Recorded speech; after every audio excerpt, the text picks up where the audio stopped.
देख लिया चौपाल रे सब बड़ा बडेरा,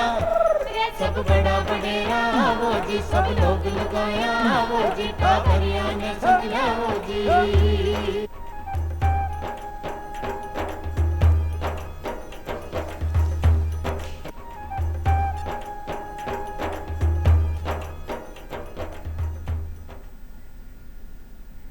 चौपाल देखने वाला सबला दर्शका ने राम राम सा भाई। आज की चौपाल में आप चर्चा कर रहे हैं समाज कल्याण विभाग की बेहतरी योजनाओं का बारे में। आ योजना कौन कौन सी है और इन्हें चलावा को उद्देश्य काई है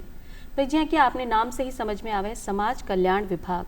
तो आ विभाग ऐसी योजनाएं चलावे है जो अपना समाज का हर वर्ग के लिए ज़रूरी है। या कि अगर अपना टाबरा की बात करना या महिलावा की बात करना, जो अपना वंचित वर्ग है उनकी बात करना, या बड़ा बुजुर्गा की बात करना, इन सब के लिए ऐसी योजनाएं चलाई हैं जो इनका जीवन स्तर की बेहतरी के लिए चलाई गई है। अब आप इन योजनाओं के लिए आवेदन किया करा या इनको लाभ क्या उठावा, इन सब का बारे में आज की चौपाल में आप चर्चा करांगा। और चर्चा करने के लिए मैं आमंत्रित किया है संदीप कुमार जी ने, जो कि निदेशक हैं राजस्थान पुनर्वास एवं शोध संस्थान समाज कल्याण विभाग से। संदीप जी था को बहुत बहुत स्वागत है। नमस्कार। बी के साथ ही मैं आमंत्रित किया है डॉक्टर मोनिका राव जी ने, जो कि सहायक आचार्य हैं समाजशास्त्र राजस्थान विश्वविद्यालय में। मोनिका जी था को भी बहुत बहुत स्वागत। जी कि आज की खासी चर्चा आपने रखी है कि समाज कल्याण विभाग की योजनाएं कौन कौन सी हैं। तो संदीप जी आपसे सबसे पहले आ ही जानना चाहा कि जो समाज कल्याण विभाग है इको विशेष कार्य काई है और ई विभाग को बनावा के पीछे उद्देश्य काई रहे हो। मैं शुरुआत में बताना चाहूँगा समाज कल्याण विभाग जैसा कि नाम समाज के कल्याण के लिए बना है, प्रथम पंचवर्षीय योजना 1951 में अनुसूचित जाति, जनजाति और पिछड़ी जातियों के कल्याण के लिए एक विभाग की चर्चा की गई और इस चर्चा के तहत पिछड़ी जातियों के कल्याण इस नाम से एक विभाग का निर्माण किया गया। द्वितीय पंचवर्षीय योजना में ये आकलन किया गया कि इसमें अन्य जातियां, जो अन्य समाज का जो वंचित वर्ग है, पिछड़ा वर्ग है, इन सभी को सम्मिलित किया जाए। तत्पश्चात इसका नाम समाज कल्याण विभाग किया गया था। लेकिन अब वर्तमान जो परिस्थिति है इसमें ना केवल जातियों के आधार पर बल्कि आर्थिक स्थिति, सामाजिक स्थिति, इसके आधार पर भी जो समाज का जो वंचित वर्ग है उनके कल्याण के लिए भी कार्य इस विभाग द्वारा किया जा रहा है। यहाँ जब विभाग का नाम अब समाज कल्याण के स्थान पर सामाजिक न्याय एवं अधिकारिता विभाग हो चुका है और भारत सरकार में जो मंत्रालय है इसका जो सामाजिक न्याय अधिकारिता मंत्रालय के नाम से जाना जाता है। मुख्य रूप से जो इसके विभाग के जो मुख्य कार्य है विशेष रूप से जो अनुसूचित जाति, जनजाति, पिछड़े वर्ग, इसके अलावा जो स्पेशल बैकवर्ड क्लास, अन्य जैसे देवनारायण योजना या अन्य जितने भी वंचित किसी भी तरह से, चाहे आर्थिक रूप से वंचित हो चाहे सामाजिक रूप से, उनके कल्याण के लिए योजनाओं का संचालन कराना, उन वर्ग विशेष के जो बच्चे हैं और माताएं बहनें हैं उनकी आर्थिक स्थिति को सुदृढ़ करना, उनको सामाजिक सुरक्षा प्रदान करना, जो बच्चे हैं उनका शैक्षणिक उत्थान करना और सामाजिक उत्थान करना, समाज में उनकी स्थिति अच्छी बनाना, इस दिशा में सामाजिक न्याय अधिकारिता विभाग निरंतर कार्यरत है। विभाग की योजनाएं 100 से भी अधिक योजनाएं हैं। तो किसी भी तरह से अगर कोई वंचित है तो इस विभाग से अगर जुड़ता है तो वो इस योजना का लाभ लिए बिना यहाँ रह नहीं सके। एक एग्जाम्पल मैं इसमें देना चाहूँगा। जैसे सामाजिक सुरक्षा योजना में जो सीनियर सिटीजन है, वृद्धजन है, यहाँ हम बात करें, और इसके अलावा जो विशेष योग्यजन जिन्हें दिव्यांगजन कहा जाता है, ऐसे और एकल नारी, विधवा महिला, ऐसे कुल मिलाकर 90 लाख से ज़्यादा लोग राजस्थान के सामाजिक सुरक्षा पेंशन योजना का लाभ लें। तो इसी से आप मतलब आकलन कर सकते हैं कि राजस्थान की जो पॉपुलेशन है अगर उसका एवरेज निकालें तो प्रत्येक परिवार में कोई ना कोई एक व्यक्ति ऐसा जरूर होगा जो सामाजिक न्याय अधिकारिता विभाग से प्रत्यक्ष या अप्रत्यक्ष रूप से जुड़ा होगा। जैसे कि अभी नाम में भी बदलाव आ गया है, सामाजिक न्याय एवं अधिकारिता विभाग, यानी अगर कोई परेशानी भी है तो भी अपना आ विभाग सुलझन कर सके हैं। जैसे कि आपने बताया कि हर वर्ग के लिए तो आप टाबरा से ही शुरू करा, क्योंकि एक व्यक्ति को अगर जन्म हो रहा है तो एक बच्चा का रूप में हो रहा है, बीने भी बहुत सारी योजनाओं को लाभ इस समय मिल रहे हुए, तो खास करके जो अपना शिशु वर्ग है जो 5 से ऊपर का है, यानी शिक्षा के लिए बात हो सके या लालन पोषण की बात हो सके, उनके लिए विशेष कौन सी योजना? बिल्कुल, मैं इसको मैं 0 से 5 ईयर की बात करूँगा जी। पहले। अगर कोई बच्चा पैदा होता है किसी भी परिवार में, या हम कोई जाति किसी विशेष की बात नहीं करके, तो राज्य सरकार द्वारा एक पालनहार योजना संचालित है। पालनहार योजना पूरे संपूर्ण भारत की बात करें सबसे सर्वश्रेष्ठ एक योजना है। इस योजना के तहत मतलब कुल 9 कैटेगरी बनाई गई है। आप सिंपल इसमें देखें, किसी तरह से कोई बच्चा वंचित है, या वंचित की श्रेणी में जैसे या तो विशेष योग्यजन माता पिता के बच्चे हों, या किसी तरह से निराश्रित हो, या अनाथ, जिसके लिए निराश्रित वर्ड मैं काम में ले रहा हूँ, या परिवार में कोई ऐसी दुर्घटना या किन्हीं कारणों से बच्चे का पालन पोषण अच्छी तरह से नहीं हो पा रहा है, माता पिता में से कोई एक नहीं है, तो ऐसी स्थिति में बच्चे का जो पालन पोषण करेगा 0 से 5 वर्ष की आयु तक, ऐसी व्यक्ति को, जो चाहे महिला हो चाहे पुरुष हो, उसको 500 रुपये प्रति माह दिया जाएगा, और बेशर्ते बच्चा जो है वो आंगनवाड़ी में जाना चाहिए। दूसरा, अगर 5 से ज़्यादा की बात करें तो 6 से 18 वर्ष की आयु के लिए पालनहार योजना में 1000 रुपये लाभ दिया जाता है, और इसके तहत बच्चा स्कूल में अध्ययनरत हो, मतलब अध्ययनरत होने का प्रमाण पत्र जिस संस्था जिस विद्यालय में अध्ययनरत है वहाँ से लाना होगा। तत्पश्चात उनको पालनहार योजना में 1000 रुपये प्रति माह उनको मिलेगा। साथ ही साथ 2000 रुपये प्रति वर्ष स्कूल की यूनिफॉर्म, बुक्स इत्यादि के लिए भी एक मुश्त राशि दी जाएगी। तो शिक्षा की बात यहाँ से 0 to आप 18 ही मान लें, इनके अंतर्गत लाभ इनको पालनहार में दिया जा रहा है। अगर और बात करें तो राजस्थान में सामाजिक न्याय अधिकारिता विभाग के अंतर्गत राइस एक इंस्टीट्यूशन है, जिसके अंतर्गत 40 विशेष विद्यालय जिलों में संचालित है। ये जो विशेष विद्यालय की मैं बात करूं, ये विशेष विद्यालय ऐसे क्षेत्र में संचालित है जो सुदूर है, मतलब जो ज़िले से बहुत दूरी पे हैं, जहां आना जाना बहुत मुश्किल है। तो आस पास के बच्चे जो आवागमन करने में जिनको कठिनाई हो, जैसे ज़िला हेडक्वार्टर से 30 से 40 किलोमीटर दूर, तो वहाँ 40 ऐसे स्कूल बनाए गए हैं जहाँ निःशुल्क कक्षा 6 से लेकर 12वीं तक के बच्चों को आवास, भोजन, शिक्षा, ये सारी व्यवस्था वहाँ की गई है। तो यानी शुरुआत से ही जो टावर है बी के लिए पूरी व्यवस्था सरकार की तरफ से की गई है, कोशिश है तो आपने आई है कि आप सभी मिलकर इन योजनाओं का इतना फैलावा, इतना ज्ञान लोगों ने मिले कि वो इनको लाभ उठा सकें। जैसे कि आज अपने साथ मोनिका जी भी हैं और आप समाजशास्त्री हैं, तो आप अम्मा ये बताओ कि आपने जो योजनाएं चल रही हैं इको हर व्यक्ति क्या लाभ उठा सके, क्या एक एक व्यक्ति ने इनके बारे में जानकारी हो और वो जागरूक हो, ज़्यादा से ज़्यादा लाभ लें?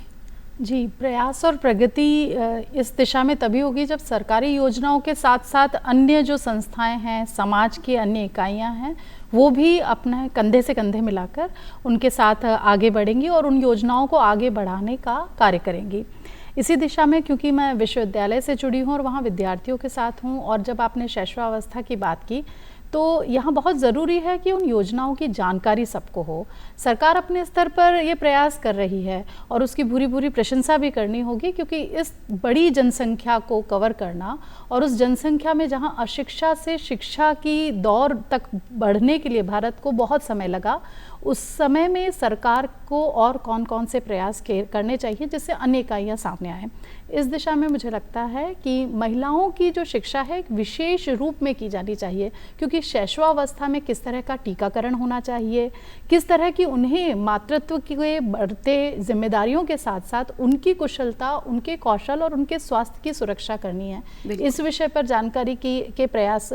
सरकारी संस्थाओं के अलावा सामान्य समाज में इसे जागरूकता फैलाने के लिए हमें अलग से प्रशिक्षण केंद्र, कौशल व्यवस्था, स्पेशली जो हमारे विद्यार्थी वर्ग हैं उनमें उनकी जो जनरल अवेयरनेस, उनके जो सामान्य ज्ञान की जो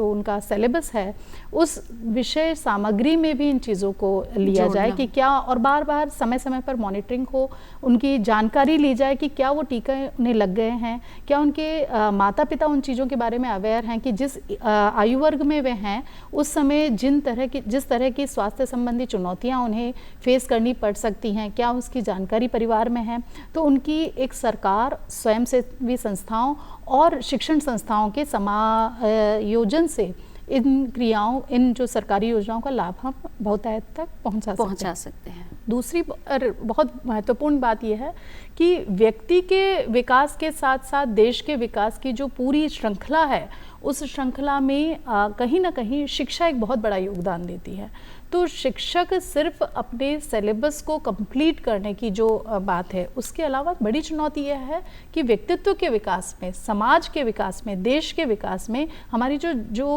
ह्यूमन कैपिटल है, जो मानव संसाधन है, उसको किस तरह से स्वस्थ संसाधन के रूप में प्रस्तुत किया जाए, इसके प्रयास किए जाने चाहिए। तो हमारा समावेशी प्रयास होना चाहिए शिक्षा के साथ साथ, और स्पेशली जो हमारी प्रारंभिक शिक्षा है वहाँ पर इस बात का बहुत जोर होना चाहिए कि सरकार और शिक्षण संस्थाएं मिलजुल कर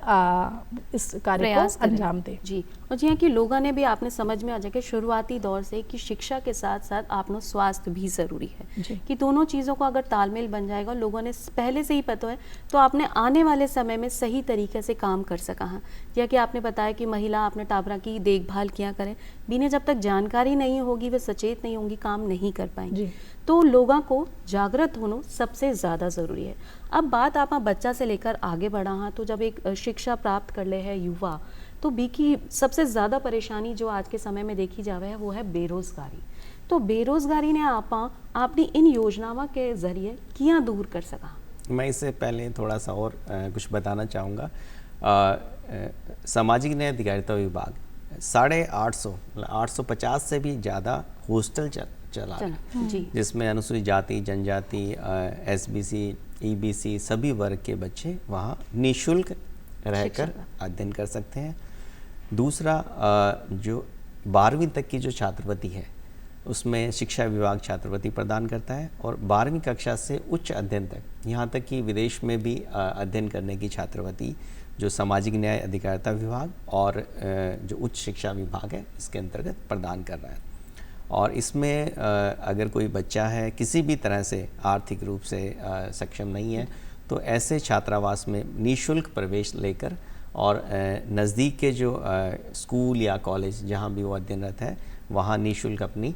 शिक्षा प्राप्त कर सकता है, और वहाँ शिक्षा प्राप्त करने के दौरान उसे छात्रवृत्ति की सुविधा भी दी जाएगी। यहाँ जब शैक्षणिक व्यवस्था की बात के बाद हम रोजगार की बात करें, तो सामाजिक न्याय अधिकारिता विभाग के अनुप्रति योजना एक संचालित करते हैं। अनुप्रति योजना के अंतर्गत जो सिविल सर्विसेज जैसे IAS या RS, भारतीय प्रशासनिक सेवाएं हैं, इनकी तैयारी करने, इसके अलावा IIT, एम्स, मेडिकल या इंजीनियरिंग, इनकी तैयारी करने वाले बच्चों के लिए निःशुल्क शिक्षण प्रशिक्षण की सुविधाएं प्रदान कर रही है। साथ ही साथ उनको प्रोत्साहन के रूप में अगर कोई बच्चा वहाँ से अध्ययनरत करके जैसे सिविल सर्विसेज की तैयारी के दौरान वो प्री परीक्षा पास करता है या मेंस पास करता है या इंटरव्यू पास करता है या IIT या एम्स में एडमिशन होता है, तो उन्हें 50,000 से 1 लाख रुपए राशि अलग अलग उसके चरणबद्ध उनको उपलब्ध कराई जाती है, ताकि उनका रुझान मतलब आर्थिक स्थिति को ध्यान में रखते हुए उनका रुझान कम ना हो और निरंतर उनको प्रोत्साहन मिलता रहे, किसी तरह से उनको आर्थिक रूप से परेशानी ना हो। यहाँ तो बात है सिर्फ सरकारी सेवाओं में उनको लाभ दिलाने के लिए। सामाजिक न्याय अधिकारिता विभाग ही जो अनुसूचित जाति, जनजाति और विशेष रूप से पिछड़े वर्ग, इनके लिए अलग अलग आयोग बने हुए हैं, जिनका उद्देश्य इनके लिए जो आरक्षण की जो सुविधा है उनकी मूल्यांकन करना और इनको नियमानुसार आरक्षण का लाभ दिलाना। कार्मिक विभाग जो सामाजिक न्याय अधिकारिता विभाग के साथ जो दिव्यांगजन आरक्षण है उस पर भी निरंतर काम कर रहा है। और राजस्थान, न केवल राजस्थान, संपूर्ण भारत में अभी जो आरक्षण, अगर दिव्यांगजनों की बात करें तो 4% आरक्षण दिव्यांगजनों को दिया गया है, वो भी एक सामाजिक न्याय अधिकारिता विभाग के अंतर्गत दिव्यांगजन सशक्तिकरण विभाग है, उनके द्वारा दिया जा रहा है। चूँकि सामाजिक न्याय अधिकारिता विभाग एक बहुत ही विस्तृत है, तो उसमें दिव्यांगजन सशक्तिकरण विभाग एक अलग से विभाग बनाया गया है। अनुसूचित जाति जनजातियों को ऋण उपलब्ध कराने के लिए एक अलग से विभाग इसमें कार्यरत है। इसी तरह से जो बाल अधिकारिता है, जो बच्चे हैं उनको उनके अध्ययन, उनके पालन पोषण, उनके पोषण, तो जिसके अंतर्गत पहले समेकित बाल विकास सेवाएं जो महिला बाल विकास के अंतर्गत आते हैं, वो एक पृथक होकर विभाग बना। और अब राजस्थान में बाल अधिकारिता विभाग है जो इनके अधिकारों, इनके संरक्षण के लिए कार्य कर रहा है। तो अलग अलग विभाग सामाजिक न्याय अधिकारिता विभाग से धीरे धीरे, जैसे विकास की अवस्था की बात करें, उस हिसाब से निकलते गए और आज सभी विभाग सम्मिलित रूप से एक व्यक्ति, एक बालक, जिसके एक महिला, उनके संपूर्ण विकास, संपूर्ण व्यक्तित्व के निर्माण में कार्य कर रहे हैं। ये भी बहुत ही चोखो तरीका है कि हर अवस्था के लिए एक अलग से विभाग बना दिया गया है और वो अपना अपना कार्य में निपुणता से काम भी करे हुए। जब अपन ने युवा रोजगार, अपना युवाओं की बात करी जो बेरोजगार हैं, कई बार देखने में आवे है कि बहुत जल्दी निराशा अपने पास आ जाए कि आप शिक्षा तो ले रहे हैं लेकिन आप निराश हो गए कि आपने आगे प्रगति नहीं मिल रही, तो ऐसे में आप अपनी जगह से पलायन भी कर जाएं। अगर आप ग्रामीण क्षेत्र की बात करें तो अपने गांव ने छोड़कर शहर में आ जाए, शहर की स्थिति वे संभाल नहीं पाए क्योंकि आपने आर्थिक स्थिति इतनी सही नहीं है। तो ऐसे में आप एक समाजशास्त्री होते हुए युवाओं ने क्या समझा सको कि भाई एक चीज़ से दूसरे पायदान पे आने में आपने समय लगे हैं, परिस्थिति से सामंजस्य बिठावा में समय लगे हैं, तो क्या आपने कार्य करना है? आपके प्रश्न से दो बातें निकल के आती हैं। एक तो बेरोजगारी की जो समस्या है उससे कैसे निपटा जाए, और जो दूसरी जो विशेष समस्या अभी पूरे समाज में फैल रही है कि जो निराशा का भाव है वो बहुत जल्दी ही आ जाता है, हताशा बहुत जल्दी आती है। तो इन दोनों मतलब सामाजिक और उसके साथ साथ मनोवैज्ञानिक रूप से किस तरह से सुदृढ़ हो जा सकता है। यहाँ पर योजनाओं की, जैसे कि अभी संदीप जी बता रहे थे कि जो हॉस्टल्स हैं फ्री में, अगर आपकी आर्थिक समस्या है तो उसके लिए सरकार प्रयास कर रही है, लेकिन आपकी जो सामाजिक और मानसिक समस्याएं हैं वो व्यक्ति को स्वयं अपने स्तर पर उन्हें फेस करना होता है। तो इस स्थिति में यदि अगर ग्रामीण परिवेश से छात्र या छात्रा आ रही है और उसे सामंजस्य, क्योंकि मैं जिस महाविद्यालय में हूँ वहाँ 9000 गर्ल्स आती हैं और राजस्थान का सबसे बड़ा महिला महाविद्यालय है महारानी कॉलेज, वहाँ पर मैं बहुत से ऐसे बच्चों को देखती हूँ जो ग्रामीण परिवेश से आते हैं, ज़्यादातर ग्रामीण परिवेश से आते हैं, और उन्हें एडजस्टमेंट के साथ साथ, उस तालमेल के साथ साथ अपने भविष्य की जो दिशा वो सोच कर आते हैं उससे भटक न जाए, इसकी भी तैयारी करवानी होती है। तो इस क्षेत्र में जब हम जो टीचर्स हैं या जो और स्टाफ है उनका रोल तो बढ़ता है, लेकिन विद्यार्थी स्वयं को कैसे तैयार करें ये एक बड़ी चुनौती है। तो हम समय समय पर ओरिएंटेशन प्रोग्राम कराते हैं। अभी बहुत अच्छी भारत सरकार ने जो NEP, जो हमारी राष्ट्रीय शिक्षा नीति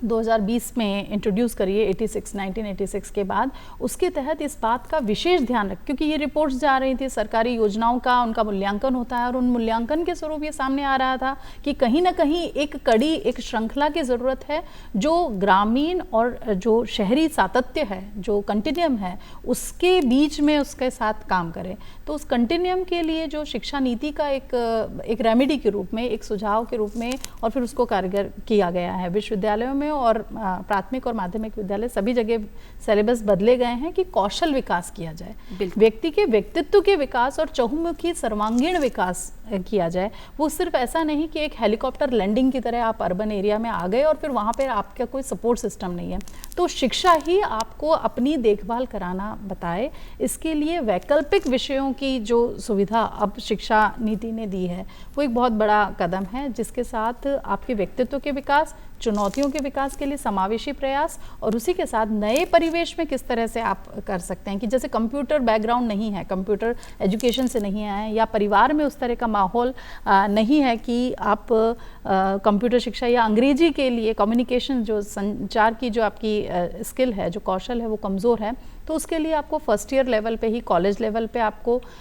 एक सब्जेक्ट चुनना होता है, एक विषय चुनना होता है, और वहाँ पर आप अपनी उस स्किल जो आपकी कमज़ोरी है उसको आप स्ट्रॉन्ग कर सकते हैं। तो ये तो है व्यक्तित्व का। दूसरा, काउंसलिंग की कंपलसरी व्यवस्था, जो काउंसलिंग सेंटर्स की और काउंसलिंग के लिए कंपलसरी व्यवस्था की गई है, उस के तहत भी हम ये ध्यान रखते हैं कि जो स्लो लर्नर हैं और जो फास्ट लर्नर हैं, अभी नई शिक्षा नीति में हमारे जो जितने विश्वविद्यालयों के और विद्यालयों के जो मूल्यांकन होते हैं उस स्तर पे तय किए जाते हैं कि क्या आप जो स्लो लर्नर विद्यार्थी हैं और जो फास्ट लर्नर विद्यार्थी हैं उनके लिए अन्य कुछ प्रयास कर रहे हैं कि नहीं, और इसी से आपका आकलन किया जाता है। तो इसका अर्थ यह है कि जो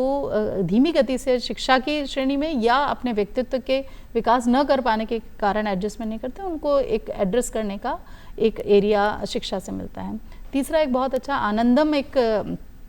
सरकारी योजना है जिसके तहत आप समाज को वापस अपनी जो कौशल आपने समाज से सीखा है, समाज के विकास में अपना योगदान दे सकते हैं। तो वो विद्यार्थी वो विद्यालय के स्तर पर और विश्वविद्यालयों में भी इस चीज़ को कर रहे हैं कि कैसे योजनाओं के लाभ उठाकर, योजनाओं की जानकारी लेकर समाज में जाकर ऐसे स्वयं सेवी के रूप में किस तरह से वो उनको कर सकते हैं, उन्हीं योजनाओं को के लाभ की या तो जानकारी दे सकते हैं या उनके जो भी नीतियां हैं, जो नीति बनाई है सरकार ने, उसके आधार पर वो उनको सुविधाएं मुहैया करा सकते हैं। तो ये एक कड़ी के रूप में सामने आ रहा है। और जहाँ तक आपने मानसिक विक्षिप्तता, मैं कहूँगी कि कई बार हमारा जो पीयर प्रेशर है, हमारा जो मित्र मंडली है, हमारा जो परिवार है, हमारे जो अग्रज हैं, उनका जो दबाव है कि हमारा बच्चा आप द्वितीय स्थिति में किसी नहीं कर पा रहा है, आगे नहीं बढ़ पा नहीं देखना चाहते, तो वो जो प्रेशर है उसको दूर करने के लिए काउंसलिंग सेंटर्स तो हैं ही, लेकिन उसी के साथ साथ कई तरह के ओरिएंटेशन समय समय पर किए जाते हैं, जैसे कि एनसीसी, एनएसएस के द्वारा, या फिर उसके अलावा जो स्वयंसेवी संस्थाएं हैं, जो लीगल सेल्स हैं, वो समय समय पर कॉलेजेस में आती हैं और लेक्चर देती हैं और बताती हैं कि और क्या करियर के आपके आयाम हैं जो आपके लिए खुले हैं और वो आप कर सकते हैं। तो इस तरह की जो बहुत ज़्यादा कौशल प्रशिक्षण और उसी के साथ साथ जो भी समाज में चुनौतियां हैं उनको पाटने के लिए किस तरह के रास्ते उनके सामने, इसकी जानकारी उन्हें दी जाती है। उनके लिए प्रयास बेरोजगारी भी के लिए आपने एक अंतिम, यही मैं इस संदर्भ में ये कहना चाहूँगी कि जो युवा वर्ग है उसे अपने स्वयं की पहचान करनी होगी कि उसमें कितना मादा है कि केवल आईएएस या डॉक्टर के अलावा और वो क्या बन सकता है। सिर्फ वही टारगेट नहीं है जो सुशोभित करके एक शोपीस की तरह समाज में रख दिया, उसके अलावा आप क्या कर सकते हैं, वो तो स्वयं को डिग आउट करने की जो ट्रेनिंग है वो हमें अपनी योग्यताओं ने आपने खुद ने निखारना और समझना है कि आप कौन सा क्षेत्र में आगे जा सका। जहाँ कि आपने समाज को ने आगे बढ़ावा के लिए स्वास्थ्य की भी बात हो जावे, शिक्षा की भी बात हो जावे, लेकिन एक बहुत बड़ू जो जगह है वहाँ पे सोचने की ज़रूरत है कि जो जातिगत व्यवस्था अपने देश में है या अपनी तरह से चल रही है, बहुत सारा वर्ग भी बना है, तो उनमें समानता लावा के लिए सब ने एक अपनी अर्थव्यवस्था की मुख्य धारा से जोड़वा के लिए भी प्रयास किए जा रहे हैं सरकार से। तो बी के लिए कौन सी एक योजना बनी हुई है? बिल्कुल, मैं इसमें जैसे बेरोजगारी की जो बात चल रही थी उसमें एक चीज़ और ऐड करके फिर मैं इस बात पे आता हूँ। जितने भी विद्यार्थी, जैसे आप जयपुर की बात करें या कहीं भी अगर बड़ी सिटी की तरफ जा रहे हैं, तो विकल्प का जो अभाव है तो शायद वो उनके लिए मानसिक जो तनाव है वो लेके आता है। तो क्योंकि आप देखेंगे सरकार कोशिश करती है कि अधिक से अधिक लोगों को सरकारी सेवाओं में भर्ती करने के प्रयास किए, लेकिन सभी लोग सरकारी सेवाओं में नहीं आ सकते। इनके लिए आप देखेंगे पिछले कुछ वर्षों में, जैसे कि मोनिका मैडम ने अभी कौशल विकास की बात की, पिछले कुछ वर्षों में कौशल विकास पे इतना काम हुआ है ताकि जो राजस्थान सरकार या भारत सरकार या अन्य सरकार के जो सरकारी सेवाओं में अगर नहीं आ पाते किन्हीं कारणों से, तो वो अपने कौशल को बढ़ावा देके स्वयं के रोजगार की ओर कार्य करें। इसके लिए मैं 2 योजनाएं बताना चाहूँगा कि अनुसूचित जाति जनजाति जो आयोग के साथ साथ भारत सरकार का एक उपक्रम है जो अनुसूचित जाति जनजाति और अन्य पिछड़े वर्ग के जो व्यक्ति हैं उनको ऋण उपलब्ध करवाकर स्वरोजगार की दिशा में आगे बढ़ाते हैं।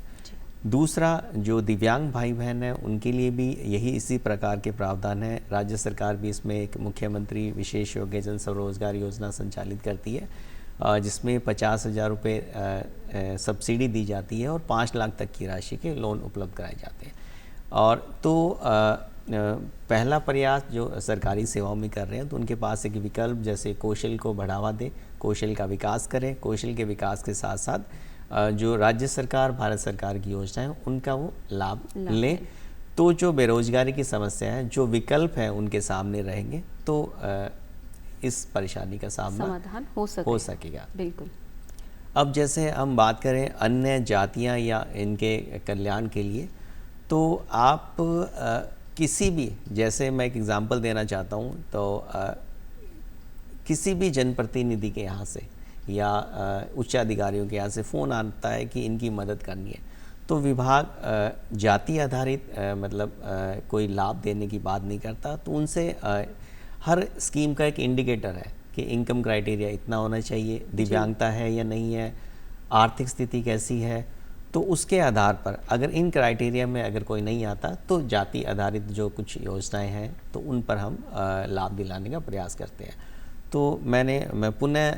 दोहराना चाहूँगा, कोई व्यक्ति किसी भी तरह से वंचित है, किसी भी तरह से वंचित है, तो वो सामाजिक न्याय अधिकारिता विभाग का जो जिला कार्यालय है, प्रत्येक जिले में जिलाधिकारी सामाजिक न्याय अधिकारिता विभाग के नाम से कार्यालय है, वहाँ संपर्क करेगा